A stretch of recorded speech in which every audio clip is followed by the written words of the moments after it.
skincare is not one size fits all. At Image, we rely on skincare professionals and clinically proven ingredients to create solutions that adapt to your lifestyle. But don't take it from us. Just ask the 30,000 plus professionals in over 60 countries across the globe who trust Image Skincare to deliver when it comes to results. And while we got our start with skincare pros, we think it's about time you got to know us better too. Tune into Skinfluence to hear straight from industry professionals on how to keep your skin healthy, radiant, and resilient through every stage of your vibrant life. Hello, and welcome back, skincare aficionados, to Skinfluence, a podcast where we chat all things skin. I am Jacqueline Hill, and with me today is my co-host, Jana Ronert. Hey, Jana. Hi, Jacqueline. Welcome to episode 2 for you. I'm so excited, and this is one of my favorite topics. I know. You're already really, really good at this topic, and I need all of the information that I can get on this topic. So did you try any makeup tips from last time? I did, and I would say I wasn't very successful. I think I'm going to leave it to the makeup artist. Yes, I tried it. I'm short of a disaster, and I think I'm going to stick with just having a makeup artist. I agree. So the last time, if you guys haven't tuned into the last episode, we had 2 amazing makeup artists, and they gave Jenna and I the most amazing tips to be holiday ready, and we're just going to hire them. We are. That's what we've decided to do. That is definitely what we've decided. Well, today we are going to talk about nutrition in your skin and how important, or what you eat, how that actually is going to impact your skin. And we're going to explore some foods that are good for you, that are good for your skin, and we have a very exciting guest today, Mia Syn. So let me give you guys a little bit of information on Mia so you know why she is the boss on this subject. Mia is a nationally recognized nutrition expert and the host of Good Food Friday on ABC4. She holds a Master of Science in Human Nutrition from Columbia University and has been featured by dozens of major media outlets, including Women's Health Magazine, Cosmopolitan, and BuzzFeed. As one of the most recognized and trusted young dietitians in the country, she has helped hundreds of clients and millions of readers and viewers lose weight, improve their health, and adopt healthier eating habits. I'm going to be a challenge for you, Mia, so welcome. Thank you so much. I'm so excited to be here. We are very, very excited to have you here with us today. Jana is really, really good about food and what she eats, and she's kind of an expert on this as well. And then you guys have me. I love that. Yeah, I'm a super novice, so... Well, okay, it's good balance. Yeah. I don't know if I'm an expert, but I love the topic, and I think this is so exciting to have you on our podcast today, because what you eat is really a reflection of who you are, how you feel, and when you feel confident Absolutely. And your skin looks great, I just couldn't be more excited to chat with you and dig into what we should be doing and why we shouldn't be doing what we are doing. So right, that's my side. So I'll kick it off. And my first question, and I love this one, is what, in your opinion, is really a well-balanced diet? What does that even mean? Yeah, that's a great way to kick it off, because there's so many fad diets right now. This is the best way to eat. No, this is. So balanced diet is based on the dietary guidelines. I'm a registered dietitian. We're taught these specific guidelines based on research. And so a balanced diet supplies your body with the nutrients it needs to work optimally. Without your balanced nutrition, your body's more prone to disease, infection, fatigue. So I like to use the plate method, which is to emphasize produce with half of your plate. So fill half of your plate with your fruits, non-starchy veggies like your leafy greens, cauliflower, zucchini, bell peppers. And I always say eat a rainbow of produce, because the colors of different fruits and veggies are indicative of the different phytonutrients they contain, and they each have their own specific benefits. So fill half of your plate with colorful fruits and veggies. A fourth of your plate with protein. So that's your fish, poultry, beans, eggs. And then a fourth with your whole grains and starchy veggies. And those provide energy. And then, of course, limiting certain things as well. And that's like added sugar, salt. We'll go into added sugar and how it relates to skin. your refined grains, processed red meat. And it's really a simple, I think the plate method is just a great visual that everyone can kind of follow with each meal that they have throughout the day. I love that. That's so much easier than the food pyramid that we had when I was little. And I'm always like, how many servings of this do you have to have? Right. But I think I can even follow that. I think so too. I think we can understand a plate. And Yes. when we look at it, what we're missing and what we're not, I love that. And what is the well-balanced diet for, let's say, someone like me who's a vegetarian? Where would I get my protein? Yeah, so I think a common misconception is that vegetarians don't meet their protein needs, and that's really far from the truth. I mean, the dietary guidelines are based on getting only 10% of your calories need to come from protein. And so we easily meet that through without even really thinking. So, and a lot of plant-based foods contain protein, even vegetables contain protein, nuts, seeds, legumes, those are all sources of plant-based protein. I know some vegetarians incorporate dairy and eggs, and those are good sources of protein as well. So that your protein part of the plate can be, legumes, eggs, dairy, if you incorporate that, but those are all vegetarian sources of protein. I love that. Super good advice and guidance. Yeah, I probably get too much protein, so I'm going to, in the new year, implement my meatless Mondays. And my brother is helping me through this with his plant-based. So little baby steps. Even as people who don't eat well, we're going to do our baby steps. So that's perfect. When you're making your plate and you're getting all of these great nutrition, how is this going to affect your skin? Does it affect your skin at all, or does it make your skin better? Yeah, so the link between nutrition and skin is still a very much growing area of research, as is anything related to nutrition. Nutrition is a pretty new science, but there are some promising studies to show that different foods affect the way our skin looks, of course, the way we feel. So our skin is a reflection of our overall health. When we eat a good balanced diet, it's going to show in our skin. That being said, our skin does require specific key nutrients to build, repair, and maintain. So I can go into those. And once you know what they are, it's easy to focus on the foods that contain them.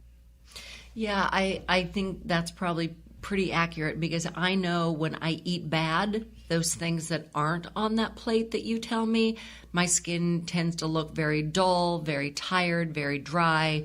So I think the viewers and us are going to love to hear what are those superfoods to supercharge to get that illuminated skin. Yes. Absolutely. Since Jen and I gave up on makeup, we need good skin. Forget it. We're going to talk all skin today. Forget the makeup. Oh, I love that. Yeah. Yeah. I love what got me into nutrition in the first place was how it's so linked to everything. Like not only the way we feel, the way we look, or how our skin looks, our hair, nails, everything. So having that knowledge is so powerful. So what would you suggest to be the best foods for healthier skin? So if you were to give the viewers 3 foods that you said you need to eat this to get that glowing look, what would those foods be? Okay, so the first one would be your antioxidant-rich foods. Okay. And that's basically your fruits and vegetables. So antioxidants help protect our skin from free radicals, and those are produced by our body naturally, but they're also introduced from outside sources like pollution and UV rays, and too much can damage cells and ultimately be detrimental to skin. And we know our skin is the largest organ in the body, and it's vulnerable to those free radicals. And so those antioxidants help neutralize those free radicals from doing any potential damage. So I say any fruits and vegetables are fair game. Okay. But if I had to choose, pick and choose certain ones, tomatoes are interesting because they have an antioxidant a lot of tomatoes. Oh, yay. I eat a lot. They have, that's great. That's why your skin is amazing. Well, among your products, but lycopene, it contains lycopene. So that's an antioxidant that has potential sun protective factors. There's a lot of research on lycopene. And then your vitamin C rich produce, and that's more than just oranges. That's bell peppers, broccoli, kiwi, strawberries, and then your dark leafy greens. Those are so nutrient dense. They have a high level of vitamins, minerals, antioxidants relative to the calories they contain. So that would be my first food to incorporate. Just any sort of fruits and vegetables is just going to be great for your skin. Okay, Mia, I'm going to ask a non-foodie question. Does it count if my tomatoes are in ketchup, or if they're in tomato sauce, or does that say that's not a tomato anymore? It has to be a whole tomato. Mia, I don't love tomatoes. What about... She's talking, can you put that on a burger? And are you going to say, right, hip, hip, hooray? That's what she's asking. That's what I'm asking, Mia. Come on. Give us the real down low. So I don't know how much tomato is used, like if they use the whole tomato to make the ketchup. But yeah, there was that a few years ago, it was like, is pizza sauce a vegetable? That whole argument. And for kids that aren't getting their vegetables, I mean, that's certainly better than nothing. But I think getting I'm a whole food dietitian, and that includes your produce, and it just contains everything in the package that our body needs and can break down, digest, absorb, utilize. But of course, everyone has to start somewhere, and that's not a terrible place to start. It's starting somewhere. Okay, so I'll put more whole tomatoes in there. Got it. All right, yes, so in addition to the antioxidants, what comes next? Okay, so next would be the omega-3 fats. So these are found in your fatty fish. So that's like your salmon, sardines, tuna. These are, I know a lot of people are kind of turned off by like sardines or mackerel, those canned fish, but they're so incredibly nutrient dense, and they have those omega-3 fats, which are anti-inflammatory. They're essential fatty acids. They serve as building blocks for healthy skin cells, reinforce the skin's barrier, keep moisture in, irritants out. Omega-3 fats are also found in some plant-based foods like flax seeds, chia seeds, and walnuts. Right. Okay. So getting those good omega-3 fats, that would be my second. And speaking of walnuts, is it true that if you eat a handful of walnuts a day, that it helps your brain power? So I'm a little hesitant to say this will lead to that, but I did see that study. That's really interesting. Omega-3 walnuts are specifically high in omega-3 fats. Not all nuts are. Walnuts are especially high, and omega-3 fats are so important for brain health. I think the brain is made up mostly of DHA fatty acids, which is a form of omega-3. So I can see where that link would come in. But I'm always hesitant to say this will lead to that, but I know that it can certainly support brain health. Well, good. Oh, if it's good for the skin and it's good for the brain, I'm going to get a bunch of walnuts. Yeah, and I love walnuts. I won't have to change them like tomatoes, so I'm great. Good. So we've got the salmon, we've got the walnuts, we've got the antioxidants. What else are key nutrients? So if I had to choose one more, I have a few more, but I think one that we can all agree on is water. So water is kind of the forgotten nutrient. Of course. Dehydration, it can affect our energy, mood, skin appearance, as we know, immediately. And our total daily water intake can come from not only the fluids we drink, but the food we eat. About 20% can come from food. Some of my most popular posts are on how to eat your water, and that's kind of highlighting the different fruits and veggies that are especially high in water. Like cucumbers are 95% water. Love Bell it. peppers are 92% water. Yeah, so that's a great way to eat your water. But yeah, water is so important for skin. Everything. It makes up most of our body. So.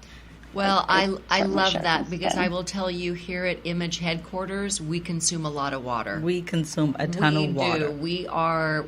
I'm not surprised. So that we can absolutely check, but those others I love.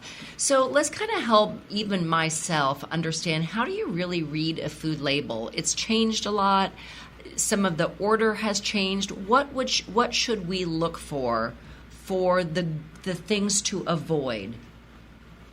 Right. So there's two things you want to look for on any sort of packaged food. And the first one is the ingredient list. And that's something I always look at first. I'm like an ingredient person, dietitian. That's something I care about mostly. So the ingredients are listed in order, in descending order by weight. So the ingredient that weighs the most in the product is listed first. Ingredient that weighs the least is listed last. So I think it's important to just make sure it's whole food ingredients. That's really my rule of thumb. Don't rely on the front of the package because they're a little sneaky, aren't they? They can be really it's marketing. They're sneaky. Yes. They say natural, and it's not really natural. They say fat-free, and then it's got a bunch of bad sugar in it. So they put a picture of tomato on there, and there's probably no tomatoes in there. I'm telling you. Yes, they can be really sneaky. So I always say flip over the package, read the ingredient list to just get a full picture. And there are some regulated claims, like you can't say something's high in a nutrient unless it contains 20% of the daily value or more. So there's some things that are regulated, but I always say flip over the package, read the ingredient list. And the next thing to read is the nutrition facts label. And that's based on a 2,000 calorie diet. So, some of us need more than that. Some of us need less, just kind of what it's based on. And always look at the serving size. So base the calories off that. Sometimes it'll say, 3 servings are in this bag of chips or something. And so but you'll think it's 1 serving. So always look at the serving size. The nutrition is based on that. And then I guess there's a lot of things I could go into on the nutrition facts label, but, really it comes down to focusing on getting more of certain nutrients. And that's like your fiber, vitamin D, calcium, iron, potassium, and then getting less of like sodium, saturated fat, that type of those nutrients and added sugar. So that's really interesting. So if you pick up a bag of tortilla chips and it says 150 calories, but it's 10 servings. So if I eat that whole bag, I just ate my daily allowance. Is that what you're telling me? Yeah. So oh no. So read the back. It's deceiving. Always read the serving size. Yeah. So a bag of chips could say, you could assume it's 1 serving, but it's really 3 servings. And so if it's 150 calories, then you ate that times 3. Oh, yeah. So it's just, no. Nobody pays attention to that. So I'm so glad you're here because first of all, I've never flipped over the back. So that's what I'll be doing going forward. I told you I was bad, Mia, but I'll be looking at least how many serving sizes and kind of what's in it. That's a perfect place to start.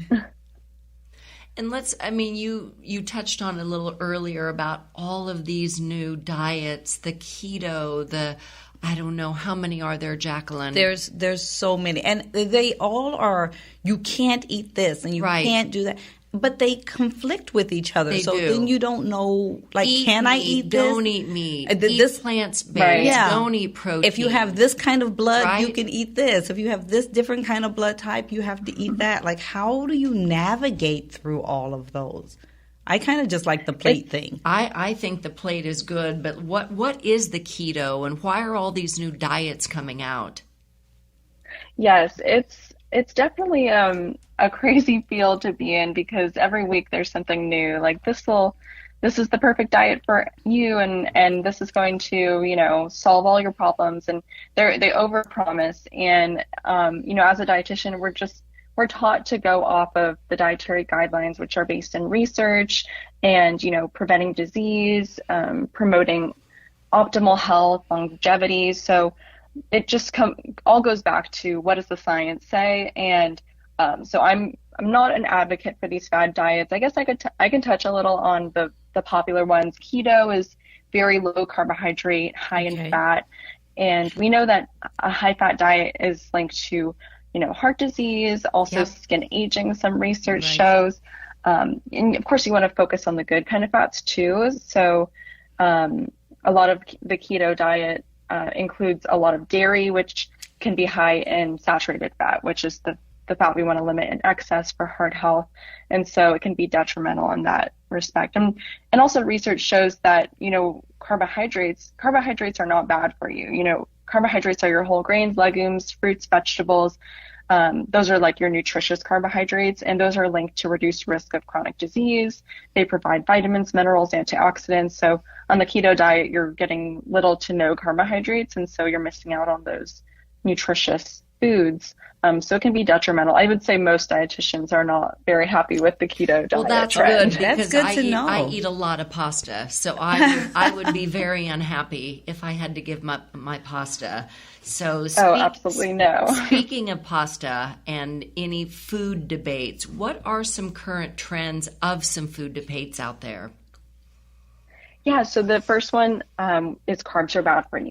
Yes. And people just assume Amen. I am so glad to hear that. You're coming on our program every week. Right. I love you. I also love pasta. I love you. We really are carb oriented here at Image. That's great. Carbs get a bad rap because people associate them with your donuts and cookies and pastries, and those are your unrefined or your refined carbohydrates. So those are really stripped of nutrition, mostly added sugar, and that's not the nutritious carbs. The nutritious carbs are your whole grains, legumes, fruits, and vegetables. And so, kind of debunking that. Not all carbs are bad for you, and there are good carbs out there. All right. I think another trending food debate is, I guess, gluten-free. I know gluten-free is interesting, because a lot of people will buy the gluten-free products, and a lot of those are very processed. And again, if you flip over the label, it's just, it's not really a whole food ingredient. And I'm a big advocate of whole foods, and there are a lot of naturally gluten-free whole foods. I mean, fruits, vegetables, and so not everyone needs to eat gluten-free unless you're like 1% of the population that has celiac disease, or about 10% may have a gluten sensitivity. And so, working with a dietitian or a physician, you can kind of help determine that, see how you feel consuming gluten. But that's another kind of I love that because when I was growing up, and Jacqueline and I have talked about this, we never had gluten-free in our school, or lactose-free or nut-free, we just went to school and we ate and we were healthy and we ran around. And grew up in the Midwest. We were Nobody meat and potatoes. Asked what was your dietary restriction. You got what you got. Right. Yeah. And you were happy to get it. You were happy and you ran outside and you exercised more and you played and... Yeah, so I don't know. I'm so glad you kind of touched on that because I'm curious how the debate it seems to be getting bigger and bigger, and maybe it's more around marketing than anything. I think it's all around marketing. So the holidays are coming up, and all of my favorite foods I know are going to be out here, Mia. What do I do to just stay healthy? Can I nibble on a little bit of pie? Like, what do I do? How do I stay healthy during the holidays? Yeah, this is such a busy time of year. Everyone's trying to meet deadlines before the year ends. I'm not, a lot of people think dietitians are the food police. I mean, of course, enjoy your pie, your mom's pie, your grandma's special recipe. That's important to not give up those traditions. But I think, making time for yourself during this time of year, making maybe every morning, get in your workout. I'm a morning person, so that's kind of my time. So that's when I like to exercise and just kind of set the day off on the right foot. And another thing I do is start the day with a very nutritious meal, because then life gets in the way later on in the day, or you have holiday parties and whatnot, and can't really control a lot what you consume, or it's just easier to make those less healthy choices. And so starting the day with a really healthy breakfast is a great way to just stay healthy during the holidays and still enjoy the holiday parties and whatnot. And just supporting your immune health, this time of year. And being mindful of that. I love that. So speaking of the holidays, so you're saying we can nibble on a little bit of that pie, that cream cheese, maybe a little dip here and there, and my chips that I have to get in. What do we do about maybe the libations, the alcoholic beverages? That's a good question. The server comes around. What should I choose? Is it eggnog? Do I have to just go with a water with the lemon, which is super boring. That's I mean, boring. What white can we wine, do? red wine. I'm Right. going for the champagne, Mia. Well, we're kind of champagne girls, but give us the lowdown. What should we be doing? Yeah, so it all depends on, going back to the dietary guidelines. If you do drink alcohol, the recommendation is to stick to 1 drink for women, 2 for men in a day if you drink already. But I know this time of year, there's parties and gatherings. So speaking from a nutrition standpoint, red wine is going to be high in antioxidants, which may help, there's some research to show it may support heart health, have that, help neutralize free radicals, going back to our fruits and vegetables. But yeah, so red wine from a nutrition standpoint is going to be high in antioxidants. From a calorie standpoint, your sparkling wine, dry wines, champagne, those are going to be your lowest calorie, low in sugar. What's kind of popular right now is hard kombuchas. They have probiotics. Okay. Yeah, so Very cool. Very cool. So those are kind of really, becoming more popular. But kombucha has probiotics, which are those good bacteria that support gut health. So that's kind of a fun option. Okay, so we can have 2 of those, right? Where can you find those? Do you buy those in a supermarket? Do you have to go to a liquor store? Where would you find those? I have seen some at Whole Foods. Cool. Okay, I have to try this. I'm going to. I'm going to try this. I'm going to try that. That's a really good choice. So we're back to the parties. We're getting back in person together, and we're already starting to travel. It's hard for me to kind of eat healthy when I travel. So what are some tips for travelers to keep your immune system up, keep your skin looking really good, and stay healthy? Yeah, not hit the mini bar. No. It's really There's hard M&Ms to stay in there. healthy. Yes, or the snack box on the plane, right?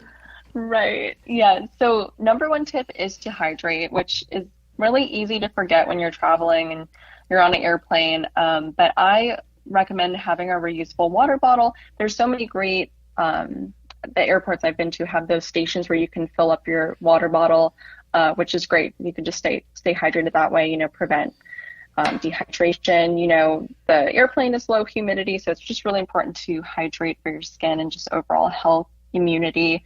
Bringing your own food is also really smart. That's something I always do. I like to advocate the snacks with staying power. So those pair fiber with protein, and that's going to carry you until your next meal, keep you full, get your mind off food, give you steady energy. So that can be a piece of fruit with raw nuts or nut butter. Love it. I love that. Yeah, really easy formula. And I think, just following those rules I had earlier, reading the ingredient list on the packaged food, there are healthier options at the airports. I'm seeing kind of those bigger airports. So just reading the ingredient list if you are purchasing food at the airport. I did have a quick question about staying hydrated. I heard that sometimes if you think you're hungry, you're really thirsty and you should drink something first. Is that true? Is that a good way to figure out if it's really hungry, or should I just have a snack and something to drink too? Yeah, there's definitely some truth to that. If you are thirsty, usually it means that you're already dehydrated a little bit. So always drinking before you get thirsty, I think, is important. Okay. But yeah, sometimes we mistake hunger or thirst for hunger. I think I certainly do that for sure. Well, Mia, this has been such a pleasure. I wish the viewers could see you because you're so beautiful. Yes. You're so young. You're so smart. You're so talented. And we're so happy to have you on our program today. In closing, are there any good food facts that you would want our listeners to know? I think my number 1 tip is to focus on whole foods, whole real foods. Shopping the perimeter of the grocery store is one way to stick to that. And eating in season is also great. In-season produce is nutritious, it's affordable, most readily available. It's a great way to just get in a range of nutrition. So those are my, final tips to share. I love that. I've never really heard about Shop the perimeter. Me too. That makes sense because I go to the middle, girl. Yeah. I go to the chips. That's where the chips are. Really, I'm at the chocolate. I'm the middle girl, but I'm going to try to fan out in 2022. Right. The wine is also in the middle. So I know. Didn't want to say it, but I know that. All right. So I'm shopping the perimeter from now on. So if people want to learn more about nutrition, if they want to follow you and get some of these amazing tips, how do they get in touch with you? Well, you can follow my website, which is nutritionbymia.com. I share recipes, nutrition tips there, and then Nutrition by Mia on Instagram. Okay. So, and that's Mia, Mia Syn, Syn. You guys. So if you're looking for Miss Mia, that's where you're going to find her. This was amazing. I learned a lot. Jacqueline and I are going to get some of that kombucha. We are definitely. Right? We're going to down some walnuts. We're going to eat a little salmon. And then top it off with a little champagne, I think, for the holidays. And a whole tomato, Mia. I'm going to make you proud. Perfect. I'm so happy. Thank you so much for having me. All right. So everybody make sure that you continue to follow us. You can, of course, follow us on social media at imageskincare.com. And then continue to listen for Skinfluenced every single month, wherever you are listening to your podcast. So until next month, skincare aficionados, we're signing off. Bye-bye. Bye-bye. Thank you for listening to Skinfluenced. If you are skincare obsessed just like us, don't forget to subscribe and rate this podcast. We also love hearing from our skincare fans, so send us your questions and comments to skinfluenced@imageskincare.com.